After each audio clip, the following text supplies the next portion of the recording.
Theodore's creative survival routine. Theodore Cavendish, once the epitome of upper-class refinement, had fallen into a rather creative survival routine. Now, if you had told him a month ago that he'd be sneaking scraps from strangers' tables at Nashville cafes, he would have laughed you out of the Cavendish estate. But life has a way of humbling even the finest of gentlemen. Here was his plan for food, and it was nothing short of ingenious or desperate, depending on how you looked at it. Theodore would casually visit the local cafes and restaurants where he had once been a paying customer. Armed with his Cavendish charm, he waited for patrons to finish their meals. The moment someone got up from their table, leaving behind even a morsel of food, Theodore swooped in with the grace of a falcon, only far less noticeable. He'd grab the half-eaten sandwich, the few leftover fries, or the untouched slice of pie, and make a hasty retreat to the restroom. Once inside the restroom, Theodore locked the door behind him like a man on a mission. He sat down, wolfing down the scraps with the efficiency of someone who hadn't eaten properly in days.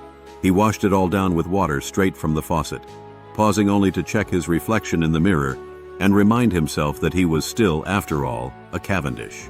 Twice a day he repeated this stealthy operation, once for breakfast, once for dinner. For the rest of the day, Theodore would walk the streets of Nashville, searching for his elusive cousin Frederick or his mentor, Amos.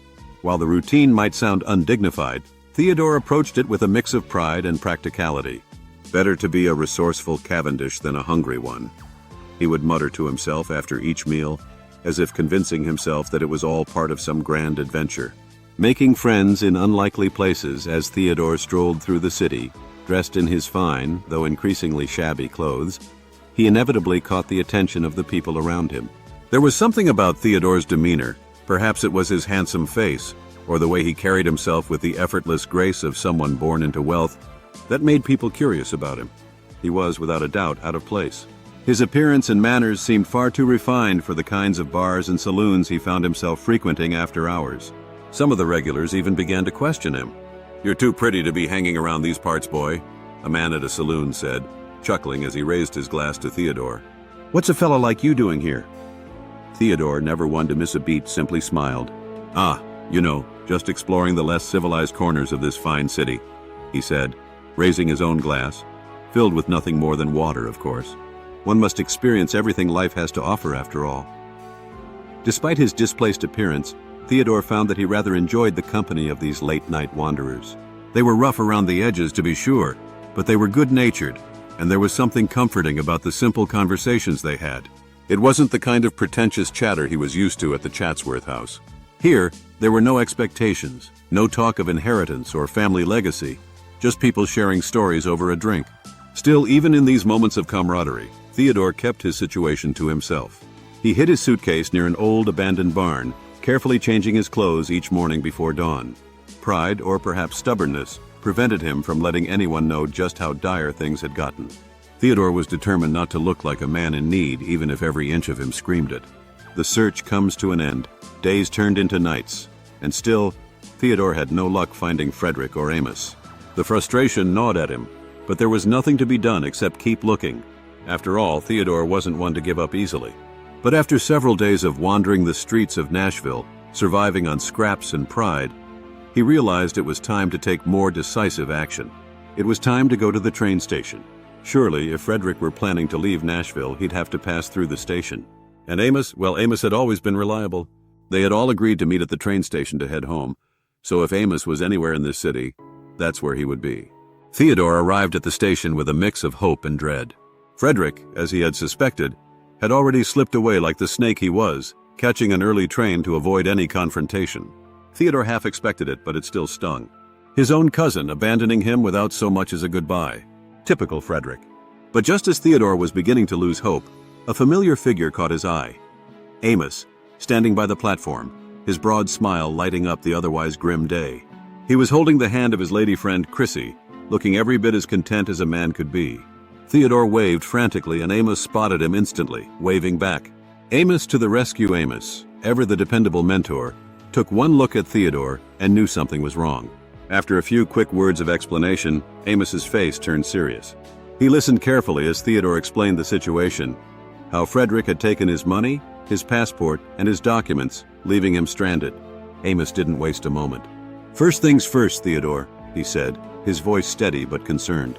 You need to write a letter to your family. I'll deliver it for you. They need to know you're here in Nashville, alive and well."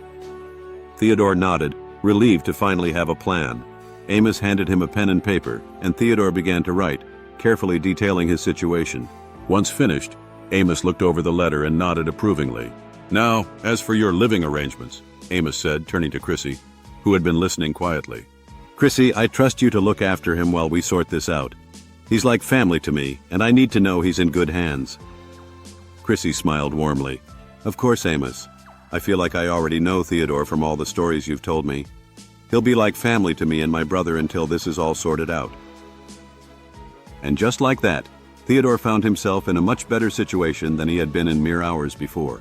Not only was his family being contacted, but Chrissy had offered him a safe place to stay while everything was resolved. For the first time in days, Theodore felt a weight lift off his shoulders. He wasn't alone anymore. A glimmer of hope. As Theodore settled into his new living arrangements with Chrissy and her brother Marcus, he couldn't help but marvel at how quickly things had turned around. He had gone from scrounging for food and hiding in restrooms to having a roof over his head and allies who genuinely cared about his well-being. It wasn't the life he had imagined when he first arrived in Nashville, but it was far better than the one he had been living the past few days. While the situation was far from ideal, Theodore had learned something valuable. Sometimes, survival isn't about being tough or smart. Sometimes, it's about having the right people by your side. With Amos guiding him, Chrissy supporting him, and the Cavendish family on their way to help, Theodore knew he would make it through this. And so, with a full stomach, a warm bed, and a new sense of hope, Theodore Cavendish prepared for the next chapter of his adventure. It wasn't over yet, but at least now he had a fighting chance. Every book you buy helps us take one step closer to this incredible milestone. Join the journey, share the story, and help us make history in the self-publishing world. Visit natartauthor.philippulliam.com. Share your experience with #selling 1 million books and #self-publishing journey. Let's achieve this milestone together. Your support fuels this incredible journey. Thank you.